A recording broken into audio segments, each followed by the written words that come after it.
Hello and welcome to Encounters with God, a podcast from Seven Vineyard, where we are looking at the Old Testament together and characters that we see there and what we can learn from them and apply to our lives today. So today I'm talking to Bern Leckie. Hello, Bern. Hello. How are you doing today? I'm very well, thank you. Enjoying the summer and the different pace of life. It is great, isn't it? I'm enjoying it too. And looking forward to chatting to you, Bern, about Daniel, who you spoke on yesterday, in fact. I'd love to just have a bit more time to probe into that story and explore areas that you didn't have time to cover massively yesterday. But maybe I could start just by asking you why you chose Daniel. Partly, in the past, I've looked at Daniel quite a bit as I've looked at how does God want to use us in workplaces? And a few years ago, I did quite a bit of study on this to try and sort of bridge my work life with my faith life and help other people do that as well. And Daniel seemed like a very good example of someone in a workplace who was good at connecting with God. And I realised doing that actually it wasn't so much about him trying to be godly and trying to be religious and trying to do all the right things that were work appropriate, as much as it was about God picking him up and using him like in God's own way, and then God's character sort of coming out of that. And so I had fond memories of doing that with other people and thinking, yeah, this feels like relevant for me still and good for sharing as well. I'd also, to be honest, made a bit of a mistake in that I'd done a lot of sort of thinking and praying about the idea of being used by God and write a big stuff about how that might work for me, like as a musician. And somewhere in my head, I got David and Daniel mixed up. Daniel doesn't do a lot of songwriting. Or he does do some very good. There is a nice worship bit. So I could have said David, but a long time ago to do it. But I said Daniel, and then once it was out, I was like, well, I was committed to Daniel now. That's I can't change my mind. Yes, and Bern, one of the things I enjoyed so much was I think you brought a bit of a different angle to the one that I've always heard about Daniel, which was, you really emphasized that as we look at the story and reflect on what it means for us, it can't be about how great Daniel is. It's got to be about how amazing God is. And I found that a really refreshing angle on it, because there's a lot to admire about Daniel, at least on the surface. But what was it for you that kind of prompted that thought, and actually let's steer away from thinking about how great he is or how obedient he is or whatever, and try and shift the focus a bit? Well, that's a really good question, because that's not what I thought at the start of preparing to talk about Daniel. I don't know if you remember, like beginning the series, Rebecca Kishtaney did introduced this idea near the beginning of how if you try and name a hero in the Old Testament, it's really difficult. And she said, well, what about Hannah? And that was a very good point, because Hannah was very kind of pure-hearted and went to meet and pray to God with a pure heart and a pure mind. And so that's really good. And in the back of my mind, I was thinking, yeah, but what about Daniel? Because Daniel doesn't really put a foot wrong, does he? Daniel's doing all the right things. Daniel looks amazing. I think we'll compare him with some of the other ones and see how Daniel's just like a better version of lots of other biblical characters. And then remember we had a chat earlier on about Joseph, and I remember thinking, yeah, well, I'm going to do a Daniel versus Joseph, and we'll stick them side by side, and we'll see who's best. So what changed my mind was having actually we watched a TV show, which seems very unrelated. Channel 4, a program called The Undeclared War, It's a really interesting what if sort of scenario.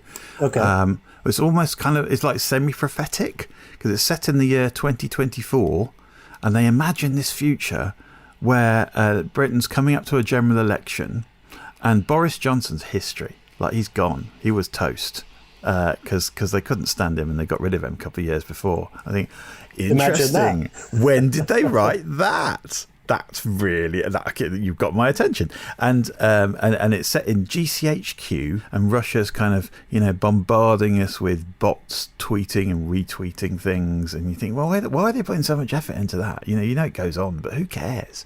Like, it couldn't really end up that serious. And they tell a story in which it goes from that to, no, but you're right. If they did that and that and that at the same time, and then if that happened, and we could actually end up, imagine this situation where we could actually end up being on the wrong end of a big punch from Russia and not have any friends. And from that, the idea just came to mind of, is that a good way to talk about, like, what it would be to be overrun by an opponent? And then imagine if we were taken off into exile.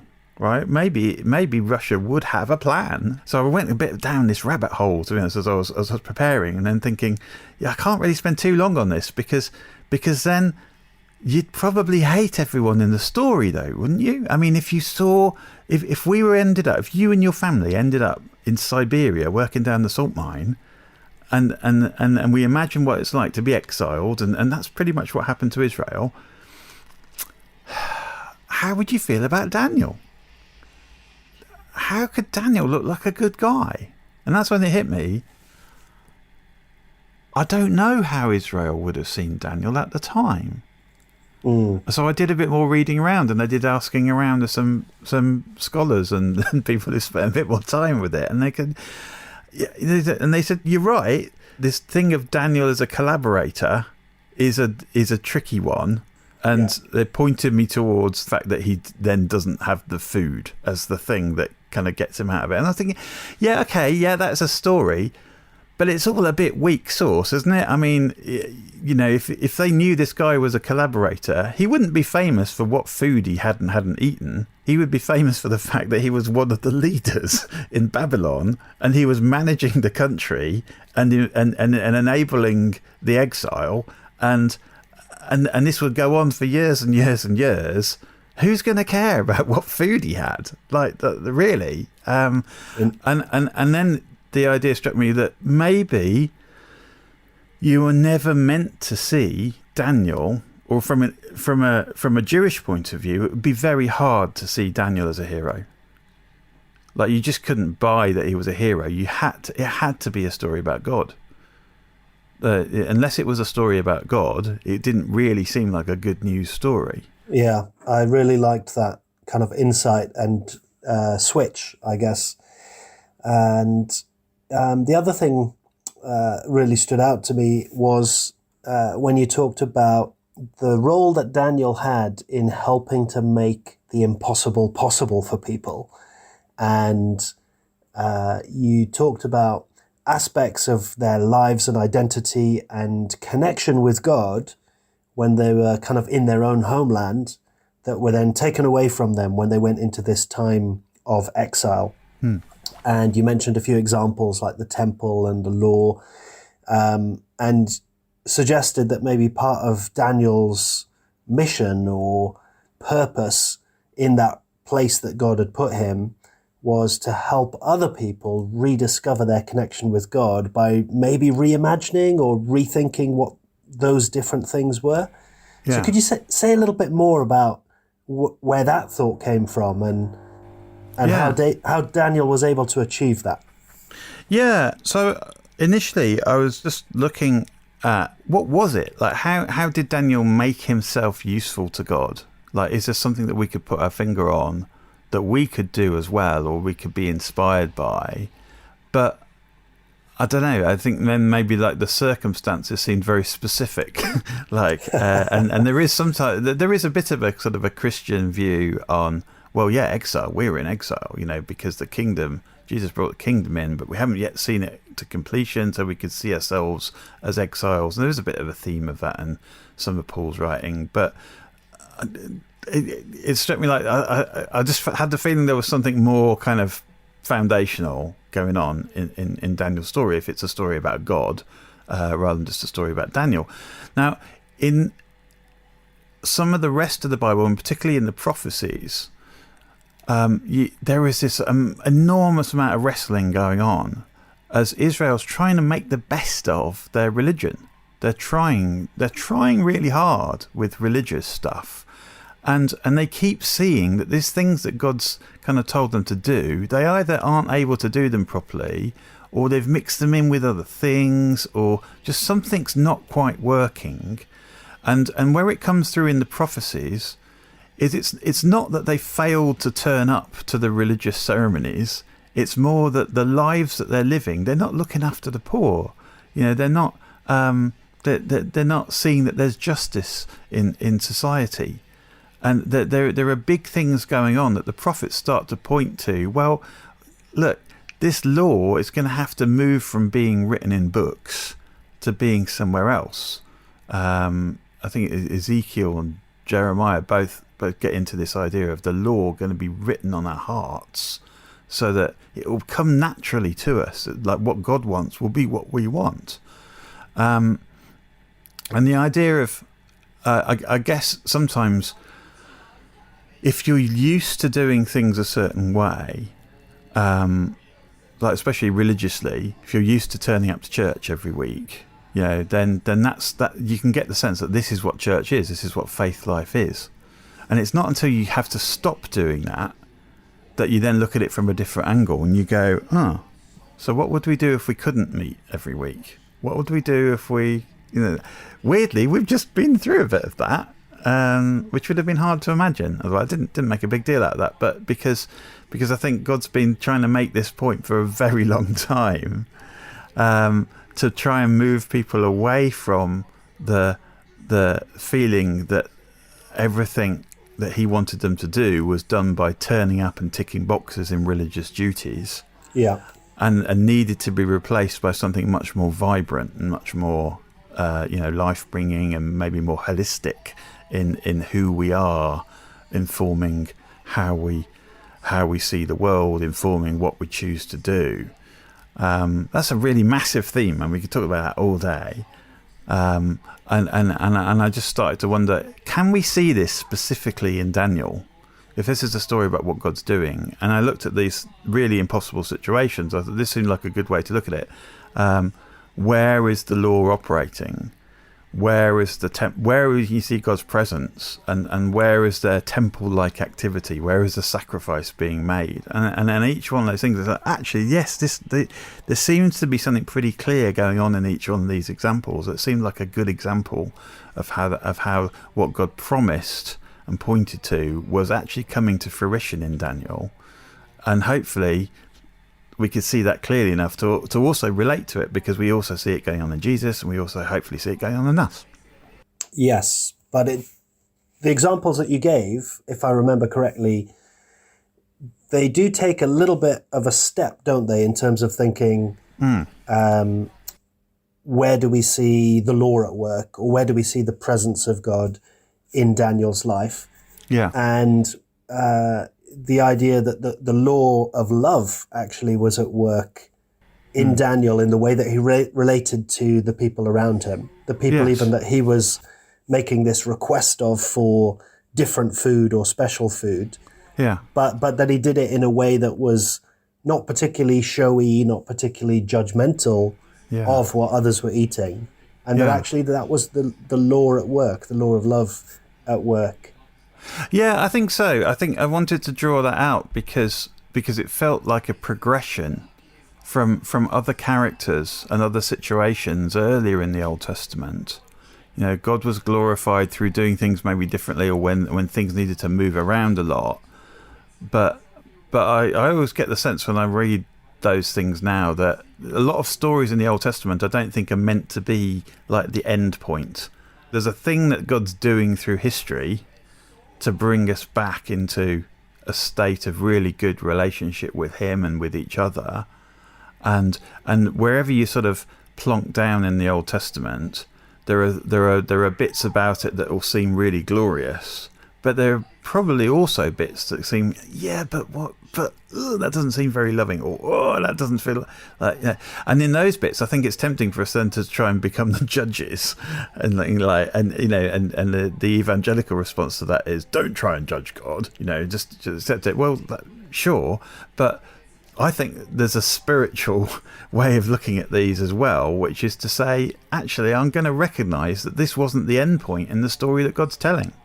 So, for example, this desire that prophets had, and the ability that God gave them, if they were the real prophets, to righteously smack the false prophets, right, and want to see them doomed and ended. Yes, you see that in the Old Testament, but it struck me as very remarkable that that's not what Daniel wanted. Like, Daniel comes at it in a different spirit. I relate to in life, and I relate to this idea that if we're worried about losing our ability to worship or pray or something like that in a public setting, lots of people get very angsty about this. And then that puts us sometimes into campaigny mode and arguey mode. And I wonder how much of that is helpful, and I wonder how much of that is really more about our insecurities than anything else. And of course we have insecurities, but I think the story that's being told through Daniel's life is about security in God, and how actually, he didn't have arguments with people about, how many... I want to go off and make sacrifices to my God. Then, I want to go. You're going to have this meat. Well, we're going to cook some lamb. And offer it. No, that wasn't a possibility for him. But the way he approached the difficulty was in such a loving way, and it was in such a gracious way, and it was and to me that spoke about the strength of his faith and the strength of the security of his sort of relationship with God. And I must admit, I look at that and go, oh, I wish I had that. I wish I was that secure about it. Whenever I get into a talk about someone about how their faith says this and my faith says that, and it's different, sometimes that feels like a difficult conversation. For Daniel, it strikes me as like, well, he seems to have taken it all in his stride and just trusted that God was going to show up and do his thing. And then people would notice. I love it. Yeah, and I think you're very good, Bern, at identifying and challenging when we do tend towards a bit more of a judgy posture on things or rule orientation. And I think that came across just then as you were talking about that kind of coming in the opposite spirit.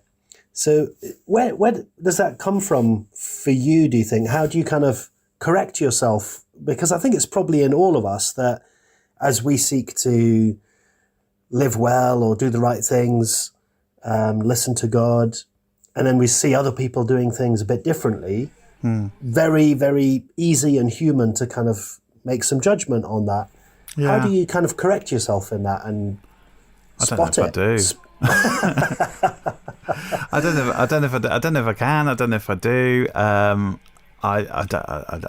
It's a big bag of I don't know. What I know is that in the circumstance we're in, let's say in our in our community, our neighbours have all sorts of different ideas about whether or not there's God, and if there is, which God and who it is. Same in the family, and very much in our school as well. Our school's majority Muslim, and I'm a governor in the school, and I don't, I want to be used by God in that setting,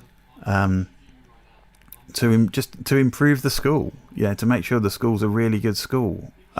It's never struck me as, I'm here so that we can convert people from one religion to another, or get into lots of arguments about who's right or who's best. And I wonder, where, at what point are there going to be, more like sharper conversations sometimes, or when someone might ask me in in the New Testament language of, always be prepared to give a reason to someone who asks when they ask about, why do you have hope in your heart? Well, come and ask,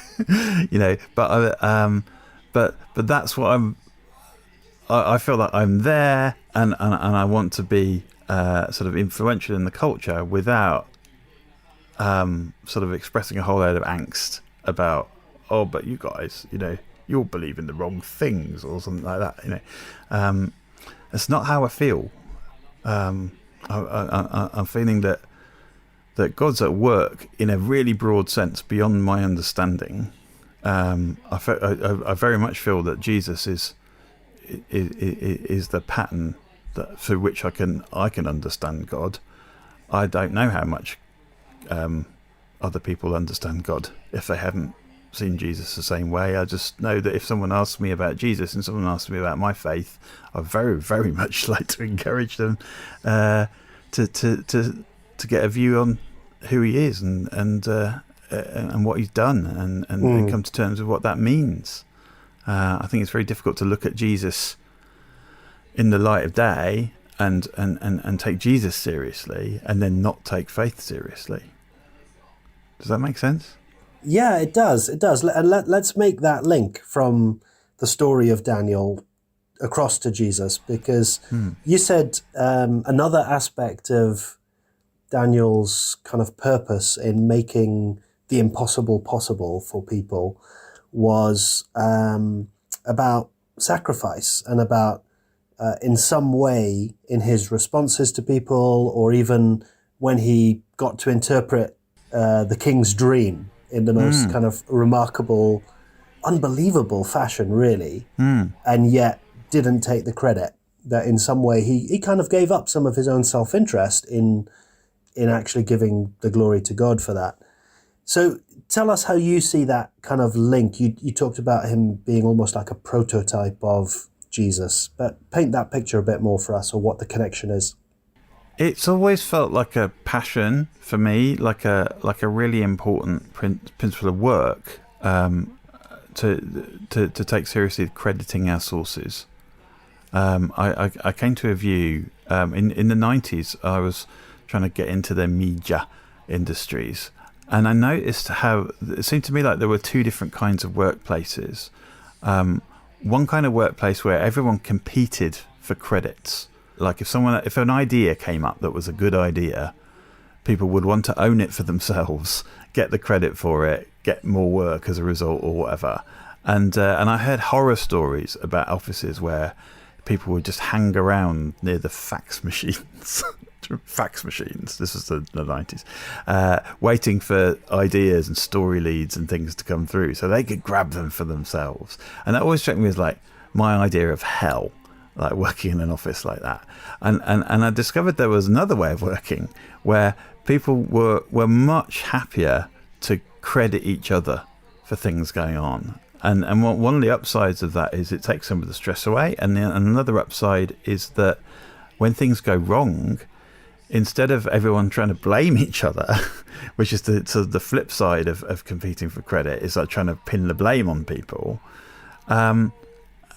Just how much more you could get done if actually people stepped forward to take responsibility when something went wrong, and were generous at dishing out credit when things went right. And it's like, this is just a much better way of life.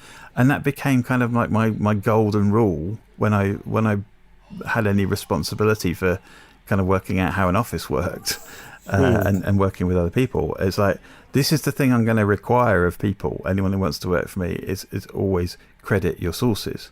I couldn't work out quite why I was so passionate about that until I made the connection with God, which was sort of like separately almost. It was like, oh yeah, I think God really wants that from us as well. I think there's something about life in general where crediting and it crossed my mind at times. Why does God want to be worshipped? Has it never struck you as odd that God wants worship from people? Like, isn't he big? Does he need his ego massaged? What? No, and that would be reducing God to a human level.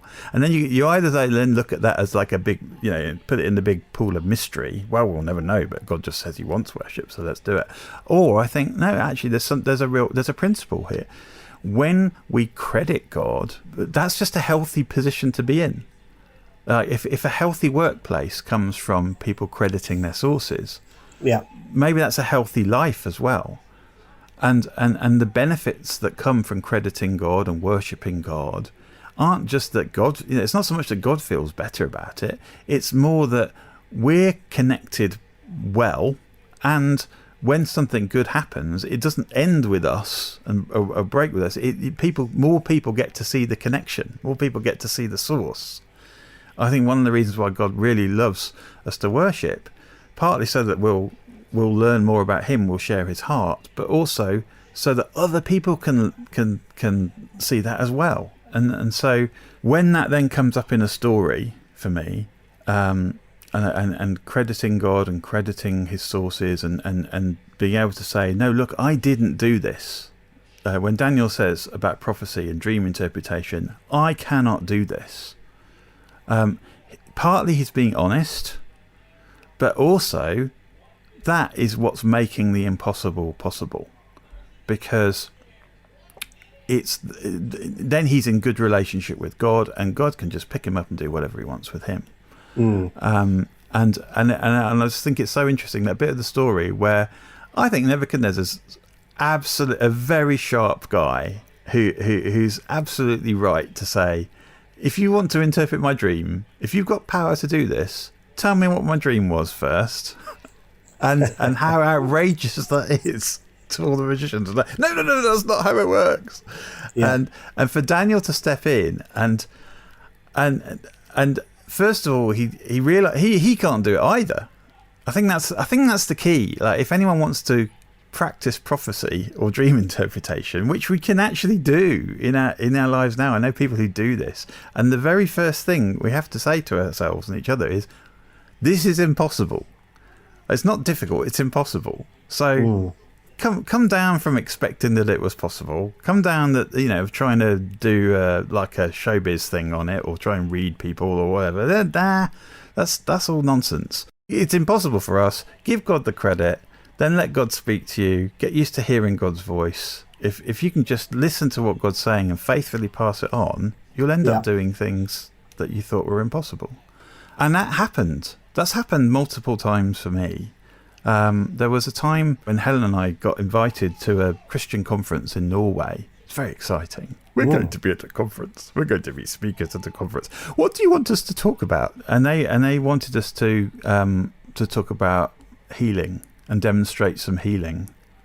Oh, okay. I might have been busy on that particular weekend. Yeah.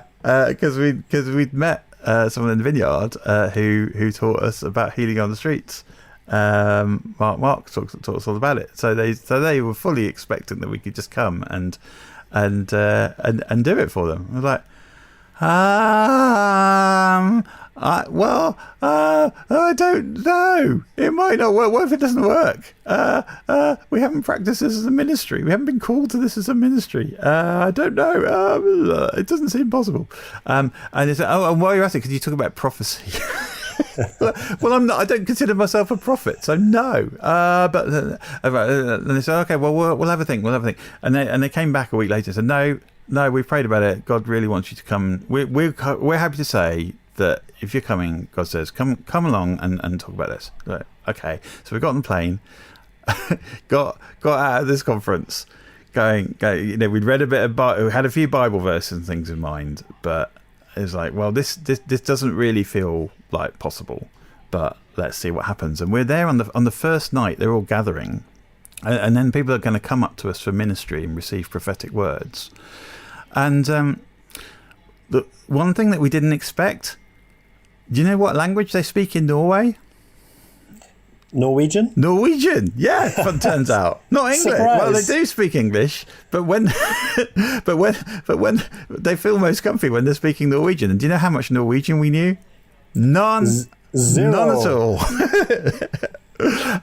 So So basically, so a guy comes up to me looking for like wants God to speak to him with a word, and he asked me in Norwegian. I haven't got a clue what he's talking about. So, and also I can't really hear him very well because the band's playing really loud, and so I just start praying like a prayer, like whatever comes into my head. I'm just like this sounds like a really general. I'm going to ask God, and I'm going to say something out loud, and I can't even remember what it was that I prayed, but the guy just started to look like something had really grabbed his attention, and I didn't know what was going on, so I had to pause. And then then something else came to mind. I just said something else, and I'm thinking, well, I hope this isn't too awkward, And then the guy started crying. I don't really know what's going on here. And I said one more thing that just felt like the thing that I needed to say to try and draw this really awkward situation to some sort of not disastrous conclusion, so he wouldn't lose his faith or something. And then he just came up to me and just said, Tusen takk. You might have said that. That's one bit of Norwegian I remember now.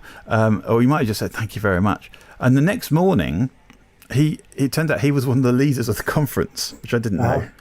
And he was introducing our seminars. And he said, and now you should really go to this seminar because these guys, they're the real deal. He says, what?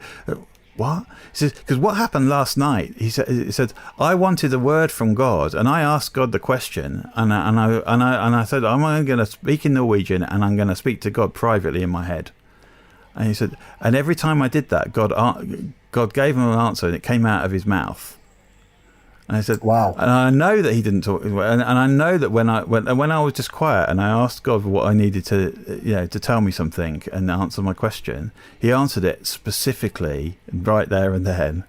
Wow. And he says, so yeah, these guys are, and I think, wow, well look, credit. Can I go back and take some credit for that? Because that sounds really good. I would definitely book me again. But I know, and listening to this, that that wasn't me. That was God. That was God. God does that. God can do that. And sometimes the time when we notice it the most is when we know it couldn't have happened any other way. And I think that's the beauty of finding impossible situations, is that when God works through them, you end up crediting God, and that's what happened. Oh, and people came for healing and got healed. And some kids started praying for their teachers who'd only just heard about this as an idea, and they got healed. So we're not taking any credit. It's just good being in places where God moves, isn't it? Absolutely, yeah. That sounds like a wonderful experience, and wonderful that you are so confident that it wasn't you doing that good stuff. I have no basis for saying it was me at all. No, exactly, no. yeah. No, so that makes sense, and I guess that therefore, when it comes up in the story of Daniel and he gives God credit, you would say, of course, he would give God credit. Yeah. So, Bern, just as we wrap up, were there any thoughts that have kind of stayed with you? Maybe a closing thought you can leave us with today that has impacted you from looking at this story? Yeah, I think I moved my closing thought up to the beginning when I realised how excited I was about it. Actually, the idea that I think it's God's favourite thing to make the impossible possible, but there's this kind of, I think sometimes we look at it as wanting God to make the impossible possible for us. And that's one side of things. I think God really does love that. I thought it was God's second favourite thing.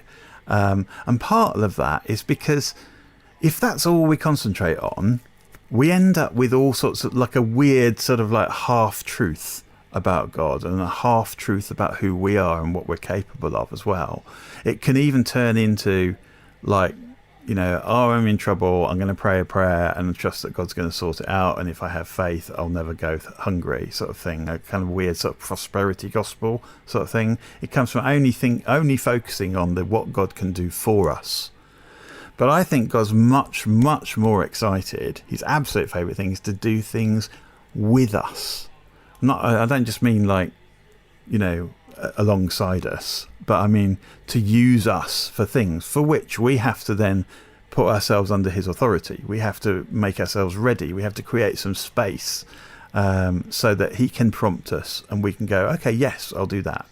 And we can move into that situation. Like the conference that we talked about, we had to go, well, we're not feeling very good about this. And we could feel incredibly embarrassed, but we're going to get on the plane and we're going to turn up. And then I think God can do something with us. I think that's absolutely what God loves doing with us the most. And that puts us in a very different state of mind. When as soon as we've experienced that and we're sure that we remember that God does that, I find that gives us a sense of purpose.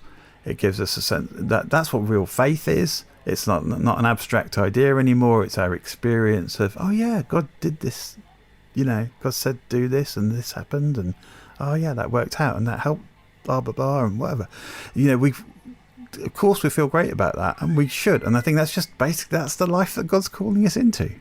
Why would we want anything less than that? Why would we just want to sort of pray for things to come in to satisfy what we think we need, when actually we can pray to be the answer to someone else's prayer, maybe at the same time? Now that's not always comfy, and I'm realizing just saying it, how if God looks at this and when God listens to the podcast and goes, hey, I think Bern might have been serious about that, let's give him an opportunity to do that. I'm gonna feel really bad. I'm gonna feel really really uncomfortable. But God, thanks for listening. We know you're a regular listener. You're one of our half a dozen subscribers, and God, I really, really love it when you use us, when you do things with us. And I want to pray that God does that a lot more with me, with our family, with Seven, and with other people that we know. That's right. Bern, thank you so much for all of those thoughts and for sharing them with us. And thank you to everyone listening. We hope you'll join us for a future episode as well.